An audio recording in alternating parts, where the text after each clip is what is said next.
Welcome to the Three Martini Lunch. Grab a stool next to Greg Columbus of Radio America and Jim Garrity of National Review. Three Martinis coming up. It is Monday on the Three Martini Lunch. Hope you had a good weekend. Your stool is ready for you. We're not going to lie. We're not going to postpone it. It's all crazies today, and they're really, really crazy martinis. Jim, the only good news today, and it's very good news, is that we're brought to you once again by Tommy John.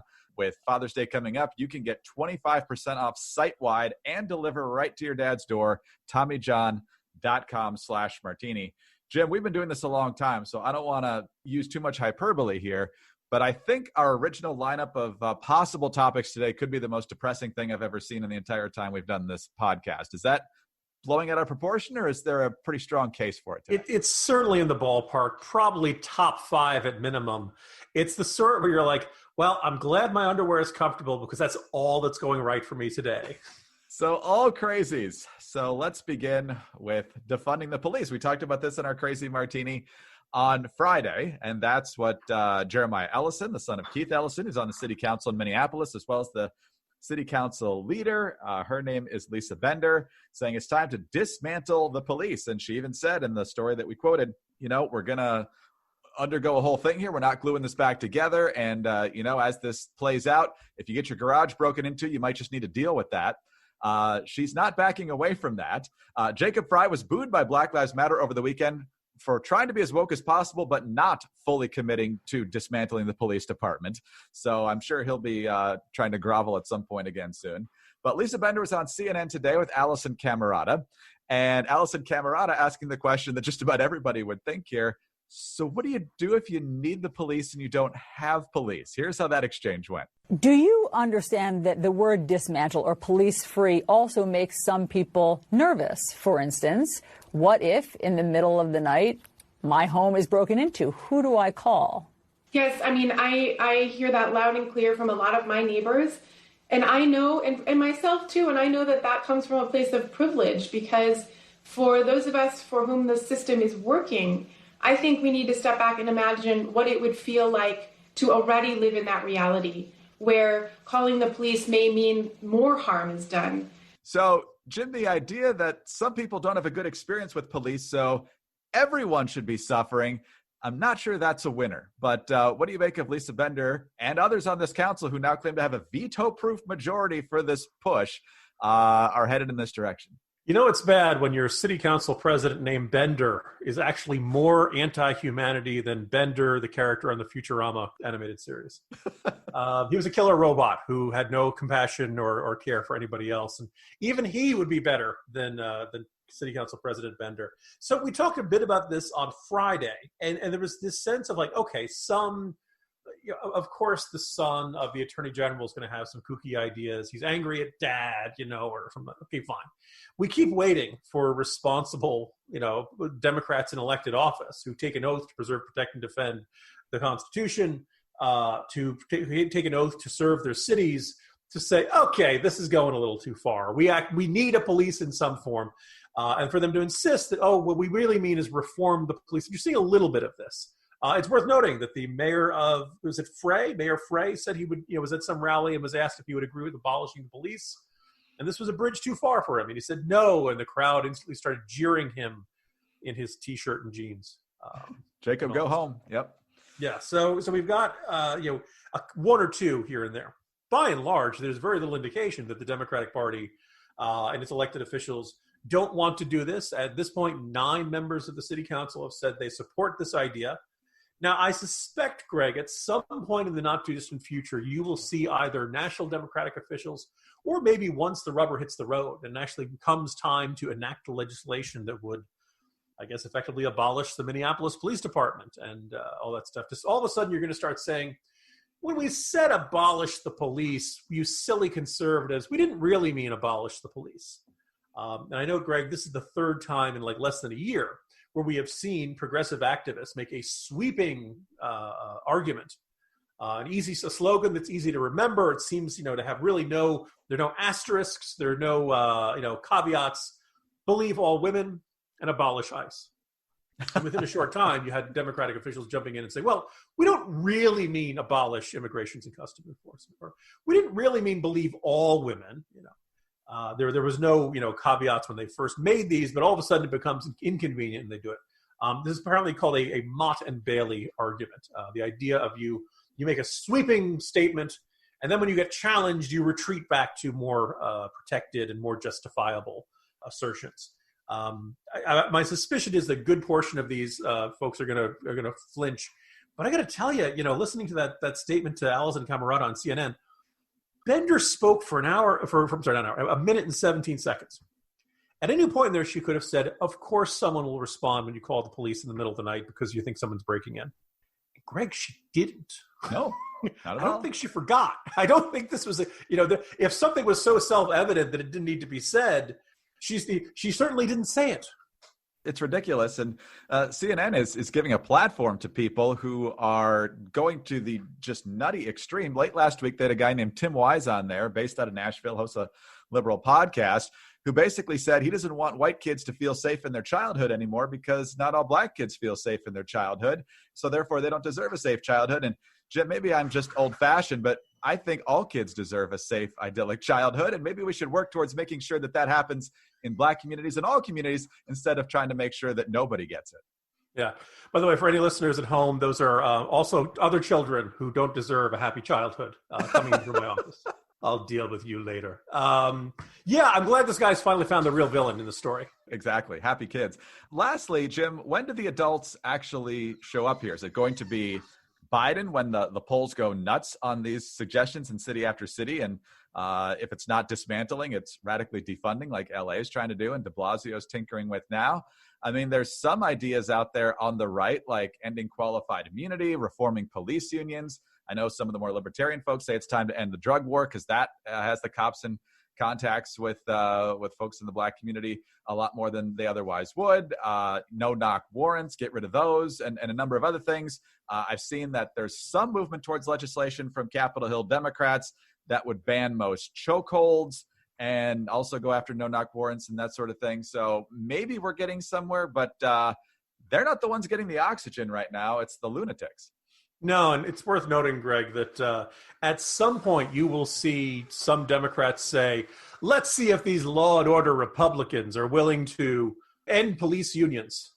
And a lot of Republicans are going to say, ooh, can we? Because once we get into the business of dealing with public sector unions, and I'm going to deal with public sector unions right after I deal with that door. Because here's the thing, if you believe that the unions of police officers protect bad cops, that there are cops who make bad decisions, who have habits of, who have a series of bad behavior, unacceptable, that they risk public safety instead of preserving it, why would you not believe that the same effect happens at teachers' unions? But what's special about the police unions that would have this effect? So I think the irony is, and this is all happening after a fairly significant criminal justice reform legislation passed through Congress and was signed into law by President Trump. I think there are some efforts at reforming the police. There's always been this idea for it. Some general support for it. Arguments from kind of a libertarian branch of the Republican Party worried about the militarization of police. We don't want the police seeing the neighborhoods they patrol as enemy territory and things like that. There is potential there. My guess, Greg, is that at some point Joe Biden will give a eloquent speech written by the top speechwriters. He will go in front of there. He will deliver it. He will read it off the teleprompters, and everyone will nod in agreement. It will strike just the right note and just the right balance. And then right afterwards, Greg, he'll be asked a question, and he'll say something like, if you're worried about home security, just stick your shotgun out the door and blast it and hope you hit somebody. That's what I always told Jill to do, or something like that. There was a clip from Biden debating the crime bill back in the 90s floating around on social media where he was saying it doesn't matter where you come from or what your conditions are. If you hurt someone, you need to get locked up for a long time. So I wonder if he still holds that position. But probably not. But here's the thing. I don't know if he remembers what his position was 5 minutes ago, much less 25 years ago. True enough. All right. Well, like you said, we don't have any good news for you today, so at least you might be comfortable listening to the bad news. And that's where Tommy John can be of great help. A Father's Day, now less than 2 weeks away, and it can be stressful trying to find that perfect gift for dad. Sometimes he doesn't know what he wants. I certainly have that problem when people ask me, what do you want for Father's Day or your birthday or something? I struggle sometimes because I don't feel like I necessarily need anything new. But thankfully, Tommy John, the revolutionary underwear and clothing brand, knows that comfort is for everyone, yes, even your dad. So give your dad the softest, most breathable base layer he's ever worn. Their new and improved men's underwear is now twice as durable as his current pair and infinitely more luxurious. You ever think of your drawers as luxurious? Well, they can be. Guaranteed, actually. Plus, Tommy John is offering their best Father's Day deal ever with 25% off site-wide, including easy-to-gift sets that you can order straight from your phone directly to dad's door. Now, I was able to try out the different products from Tommy John's. It's so comfortable. Different blends of fabrics, some synthetic, some natural, and man, I got to tell you, very comfortable. T-shirts, sleep pants, everything. Very, very comfortable. Your dad will not be disappointed. And here's the thing. We mentioned this once before with the Tommy John ad.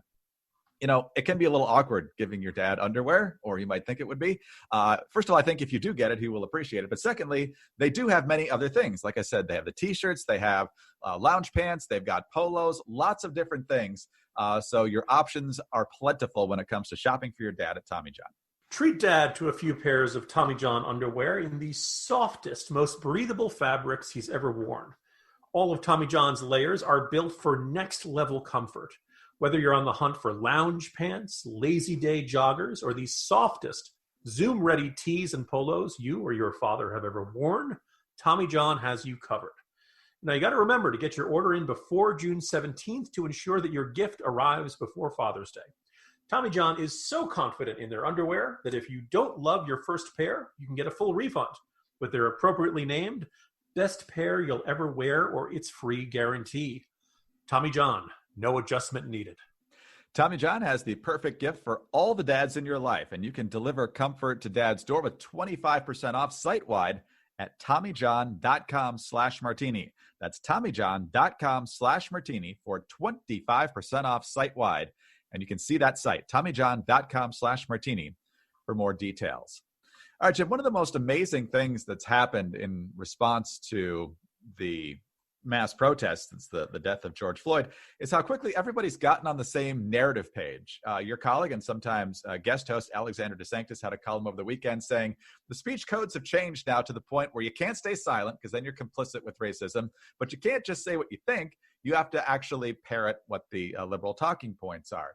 And you expect some folks to do that, the media especially. Some folks you figure would be a little bit distant from that and just focus on what they're actually supposed to be doing, namely public health experts. You know, the people who've been telling us to, at times, shelter in place due to the coronavirus pandemic, maintain social distancing, wear your masks, don't gather in groups above 10, on and on and on. Schools can't meet, churches can't meet, you can't dine in restaurants, although that's starting to ease up a little bit now. But on Friday, more than 1,200 people who claim to be public health experts, they range from people at university med schools to some students to people with masters of public health and on, have basically decided that it's more important to protest than it is to protect yourself from the coronavirus. So they put out this long letter that just has anybody with 2 cents of logic just scratching their heads here. It says, staying at home, social distancing, and public masking are effective at minimizing the spread of COVID-19 if you are going to protest. To the extent possible, we support the application of these public health best practices during demonstrations that call attention to the pervasive lethal force of white supremacy. However, as public health advocates, we do not condemn these gatherings as risky for COVID-19 transmission. We support them as vital to the national public health and to the threatened health specifically of Black people in the United States. We can show that support by facilitating safest protesting practices without detracting from demonstrators' ability to gather and demand change. This should not be confused with a permissive stance on all gatherings, particularly protests against stay-at-home orders. Those actions not only oppose public health interventions, but are also rooted in white nationalism and run contrary to respect for Black lives. Protests against systemic racism, which fosters the disproportionate burden of COVID-19 on Black communities and also perpetuates police violence, must be supported. So, Jim, these people were already on thin ice for continuing lockdowns well past the initial 2-week flatten the curve in through April, all the way through May. People getting sick of it already. But now hearing, well, these people can go outside and congregate, but the rest of you, no. And you people especially can't. Pretty sure that's not how the First Amendment is phrased. It's also not how viruses work. Despite, first of all, there might, again, these are doctors. I shouldn't have to explain these sorts of things, but the viruses are microscopic and they don't have eyes. So they cannot read the signs at the protest and thus distinguish between a bad reopening protest. By the way, I love it wasn't enough for them to say we disagreed with those, reopening protests. They had to throw in that it's tied to white nationalism. That was like gilding the lily. That's like those are evil protests, whereas these are good and noble protests. Look, this is I wrote about this in today's Morning Jolt. I suspect something I'll be writing about quite a bit in the coming days, and I'm going to point out, as of right now, we don't know if these massive, gatherings, thousands of people, tens of thousands of people in some of them, if they're going to spread the virus. It's a little too early to tell. We're out in that week to 9 days. So if it was happening in the first couple of days, we may start seeing people starting to have symptoms and things like that. Now, you look at the pictures, many of them are wearing masks. That's good. Not all, though. And obviously, some of them taking the masks off to shout, and that's probably the worst, thing you could do. It's outdoors, which is better than having a big event indoors. It's in the sunlight, most of these places. That's the good news. But in the end, you're still getting lots and lots of people together in one place. Now, so I'm also keeping an eye on this. Lancaster, Pennsylvania, they arrested somebody, turned out tested them, came up positive. Columbus Public Health said that somebody who was symptomatic, meaning it wasn't just, asymptomatic, they either were coughing or had a runny nose or some other symptoms of being sick, also attended protests in the past week. Now in Lawrence, Kansas, somebody who was downtown in the protest was tested positive for the virus, and no, that person did not wear a mask. So by going and participating in these protests, these people were taking some level of risk. We can argue, they may very well contend it is worth it. And then there's a part of me that would say, okay, we should allow them to take the risks they deem appropriate. I noticed we did not have that philosophy for reopening businesses, for reopening restaurants, for any of these other protests or gatherings or things like that. But now the attitude is different. By the way, it's worth noting all those people quoted, some of them were health experts, some of them were like med students and all that kind of stuff. Not necessarily people who are at the top of their field or something. And Dr. Anthony Fauci came out on Friday after we taped and said, I get very concerned, as do my colleagues in public health. When you see these kinds of crowds, there certainly is a risk. I can say that with confidence. It's a perfect setup for further spread of the virus in the sense of creating these blips, which might turn into some surges. Greg, is it just me? Did the media suddenly lose interest in Anthony Fauci? Oh, totally. I mean, for like 2-3 months, he was coming down with 2 stone tablets of how to avoid the virus, right? I mean, this, all of a sudden, no, what does Fauci know? First of all, this is terrible for public health. The only reason I'm saying this is not, a full-fledged disaster, and that, Mario Cuomo, boy, you show my age there. Andrew Cuomo. There's so many Cuomos in the news. Andrew Cuomo said everybody who's been to these protests should get tested. You've seen other officials in other cities say if you went to them, you should go and get yourself tested. You may have been at risk of catching the coronavirus. Look, it's possible that people won't catch them in significant numbers. It's kind of luck of the draw. Who were you near in that protest? Were they a super spreader? Or did you touch the same things? Or did they wear the mask or not? There's all kinds of variables here, and it's kind of hard to tell. When I was putting together today's Jolt, I was kind of mystified to have learned this. Greg, I assume you and our listeners remember the video of the crowds at that swimming pool at Lake of the Ozarks back on May 23rd around Memorial Day? Yeah, sure. Okay, so like a couple of days afterwards, one person tested positive, and everybody's like, oh my God, there we go. There's going to be a huge outbreak there because they're all in the pool. They're practically shoulder to shoulder, so many people, and somebody had the coronavirus. Well, as of June 5th, it's still only one person. Now, maybe it was just luck of the draw. Maybe it was the chlorine. Maybe the sunlight. Nobody was wearing masks. But for whatever reason, so far as we can tell, either nobody's gotten it or everybody who's gotten it has been asymptomatic. I saw 1 or 2 people on Twitter insisting that maybe they had it and they're just not telling anyone. Okay, I guess it's a possibility. But, so look, maybe these protests won't end up with a huge outbreak of cases. Nonetheless, the people who have done so have by everything we know, have increased the risk of them catching it. And your duty in public health is supposed to be to tell people things they don't want to hear. I tried to emphasize this point yesterday. if you were really racist and you hated all the people at these protests, what you'd want to do is you'd want to cover up the risk. You'd want them to believe that it was the safest thing in the world. They were in no ways endangering themselves. If you actually care about these people, you're going to say, hey, you know what? You may not want to do this. Hey, the coronavirus is still out there. Now, maybe you're young and healthy, and maybe you're not going to be, suffer terrible effects of this. Yeah, you'll probably be fine. But are you going home to mom and dad? Are you going home to grandma? Are you going to come in contact with anybody else who might be at greater risk of succumbing to the virus? But all of a sudden, something they've been beating the drums on this relentlessly for 2 or 3 months. Greg, it's as if somebody snapped their fingers and it's all gone. Yeah, the media is incapable, I think, of focusing on 2 stories at once for any length of time. Good point about the Cuomos. They seem to be everywhere. In fact, today you might argue that they're getting too much exposure. But I was going to say, tonight's a full moon, isn't it? But here's the thing. You already had folks getting frustrated with these public health experts. And as you pointed out, Fauci seems to be one of the few who are consistent on this. But once you've got folks, and I'm talking about institutions as prestigious as Johns Hopkins saying, well, yeah, there's still a risk, but this cause it's okay, and this cause it's not. The next time people need to pay attention to these people, they're just not going to do it. There's a real cost to playing favorites with who can do what.